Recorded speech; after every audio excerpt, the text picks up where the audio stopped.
بسم اللہ الرحمن الرحیم تبارک الذی نزل الفرقان علی عبده لیکون للعالمین نذیرا۔ اعوذ باللہ من الشیطان الرجیم، بسم اللہ الرحمن الرحیم۔ وقالوا لولا نزل هذا القرآن على رجل من القريتين عظيم۔ اور وہ کافر کہنے لگے کہ یہ قرآن دو بستیوں میں سے کسی بڑے آدمی پر نازل کیوں نہیں کیا گیا۔ گزشتہ آیات میں اس بات کی وضاحت گزری ہے۔ اللہ تعالیٰ نے حضرت ابراہیم علیہ السلام کا واقعہ سنا کے اس بات کی وضاحت فرمائی کہ اگر کوئی بھی انسان سیدھے راستے پہ چلنا چاہتا ہے، اپنے آباء و اجداد کے طریقے پہ چلنا چاہتا ہے، تو آباء و اجداد کا طریقہ وہ معتبر ہوگا، وہ قابل اعتبار ہوگا جو انسان کو اللہ کی طرف لے کے جانے والا ہو، اور ان آباء و اجداد کا طریقہ جو دین سے ہٹے ہوئے ہوں، کفر میں مبتلا ہوں، شرک میں مبتلا ہوں، ان کے پیچھے اگر کوئی چلے گا تو وہ ماں باپ بھی، اولاد، آباء و اجداد بھی غلط راستے پر ہیں، اور جو ان کی پیروی اور ان کی اقتداء کرے گا وہ بھی غلط راستے پر ہوں گے۔ انہی کافروں کا ایک ذہن اللہ تعالیٰ نے اس آیت میں ذکر کر کے ان کا خود ساختہ ایک معیار تھا نبوت اور رسالت کے بارے میں، اس کو بیان کر کے اس کی تردید کی ہے۔ ارشاد فرمایا وَقَالُوا لَوْلَا نُزِّلَ هَذَا الْقُرْآنُ عَلَى رَجُلٍ مِّنَ الْقَرْيَتَيْنِ عَظِيمٍ۔ وہ کافر کہنے لگے کہ یہ جو قرآن کریم اتارا گیا ہے، یعنی قرآن کریم کے اتارنے سے مقصود یعنی یہ جو نبی اور رسول بنے ہیں، رسول پاک صلی اللہ تعالیٰ علیہ وسلم، یہ جو قرآن ان کی ذات پہ اترا ہے، یہ قرآن دو بستیوں میں سے، دو بڑی بستیوں میں سے کسی بڑے آدمی پہ کیوں نازل نہیں ہوا۔ یہ 15ویں پارے میں پیچھے یہ بات گزر چکی ہے۔ وہ کہا کرتے تھے کہ نبوت اور رسالت کا یہ جو منصب ہے نا، یہ اس آدمی کو ملنا چاہیے جو دنیاوی اعتبار سے آسائشیں رکھتا ہو، مال و دولت کی فراوانی رکھتا ہو، نہروں کی بہتات ہو، باغات ہوں، آج کی زبان میں کار، کوٹھی، بنگلہ ہو، اب پراپرٹی ہو، جائیداد ہو، زمینیں ہوں، اس آدمی کو کیا ملنا چاہیے؟ نبوت اور رسالت کا منصب اس کو ملنا چاہیے، نبی اور رسول اسے ہونا چاہیے۔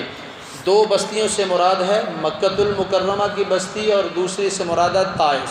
یہ دو ہی بستیاں تھیں نزول قرآن کے وقت میں جو بڑی بستیاں سمجھی جاتی تھی، ایک مکہ مکرمہ اور دوسری طائف۔ مکہ مکرمہ میں تھے ولید بن مغیرہ کافر، اس کے بارے میں کہا، اور طائف میں تھے عروہ بن مسعود، یہ دو بڑے کافر تھے۔ ان کے بارے میں کافروں نے کہا بھئی اگر نبوت ملنی چاہیے تھی، رسالت ملنی چاہیے تھی، قرآن اگر رب نے اتارنا ہی تھا تو اللہ تعالیٰ ان سرداروں کے اوپر اتارتے، ان کو اللہ تعالیٰ نبوت اور رسالت عطا فرماتے۔ نبی اور رسول بنانے کے لیے اللہ کو ابو طالب کا یتیم بھتیجا ہی ملا تھا، یتیم بھتیجا ہی ملا تھا، ابو طالب کا یتیم پوتا ہی ملا تھا، تو یہ تو کوئی نبوت اور رسالت نہ ہوئی۔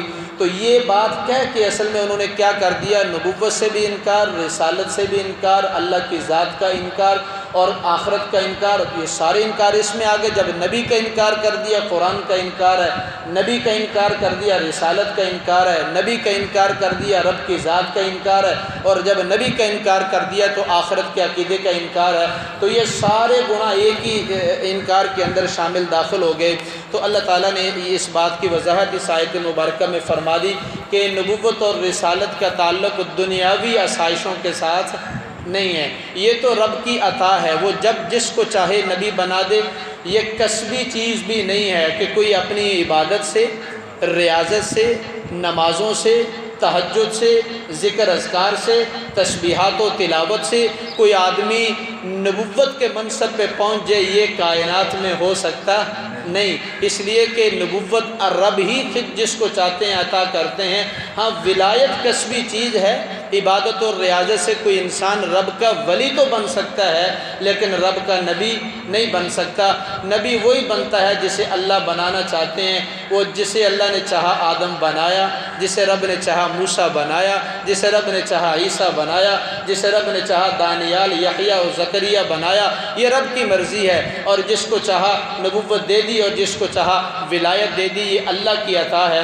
اور باقی رہا یہ مسئلہ جو قرآن کی آیتوں میں انہوں نے ذکر کیا، کافروں کا ذہن ذکر کیا کہ کسی بڑے آدمی کے اوپر یہ قرآن نازل ہونا چاہیے تھا، سردار آدمی کے اوپر نازل ہونا چاہیے تھا، جس کے بعد دنیا کی آسائشیں زیادہ ہوں، وہ نبوت اور رسالت کا مستحق ہے۔ آؤ انبیاء علیہ السلام کی سیرت کو پڑھیے، انبیاء علیہ السلام کی سیرت طیبہ کو کھولیے۔ سارے انبیاء ایک طرف، ہمارے پیارے آقا صلی اللہ تعالیٰ علیہ وسلم کی آپ سیرت مبارکہ پڑھ لیں۔ ایک واقعہ آیت مبارکہ کی تفصیل میں، حضرت عمر رضی اللہ تعالیٰ عنہ آئے بارگاہ نبوی میں، حضور پاک صلی اللہ علیہ وسلم کی خدمت میں حاضر ہوئے۔